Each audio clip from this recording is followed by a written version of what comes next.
Galanni waaqayyo isa jiraataaf haa ta'u. Carraa kana argachuu kootti baay'een gammada.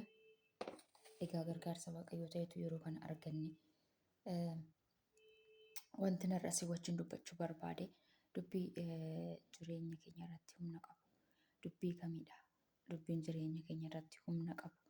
Dubbiin nuyi utuu dubbanne jireenya keenya sochoosuu danda'u. Dubbiin utuu nuyi itti jiraanne jireenya keenya gara geeddarumsa haaraatti geessuu danda'u dubbii kamidha? Roomii 8:17 irratti gaafa laallu 10:17 irratti gaafa laallu amantiin dhagahuurraa dhufadha. Amantiin dhagahuurraa dhufa. Dhagahuunis dubbii Kiristoos inni beekamadha. Dubbiin dubbatamuu qabu dubbiin amantii, dubbiin amanamu, dubbiinanii fi ati jiraachuu qabnu furachuu qabnu jireenya keenya irratti dubbii kamidha jennaani? Dubbii Kiristoos dubbatedha. Dubbii waaqayyoo inni jiraatan dubbatedha. Dubbii sana gaafa amannu jireenya keenya irratti humna qaba. Jireenya keenya irratti waa uumuu jalqaba. Waa raasuu jalqaba. Yesuus gaafa dubbatu kana jedhe. Dubbiin ani dubbadhu kuni Yohaannis 6:63 irratti jechuudha. Gaafa dubbatu dubbiin ani isinitti dubbadhu kuni hafuura jireenyas jedha.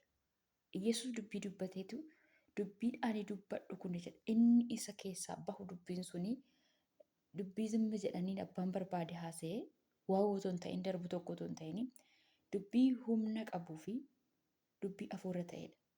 Hafuurri mootu haala namni daangessuu danda'uun garara darbee waa uumuus waa hojjechuus kan danda'udha.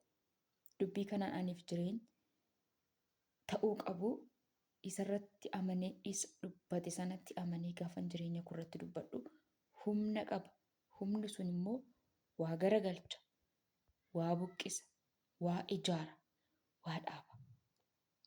Ermiyaasiif dubbiin kenname isa kana ture. Ani dubbii koo afaan kee keessa nan kaa'attiin jedhe. Dubbiin waaqayyoo nama keessa kaa'e. Dubbiin waaqayyoo amantiidhaan nu keessa kaa'ame kuni bahee humna waa ijaaruu, humna waa diiguus qaba. Ameen.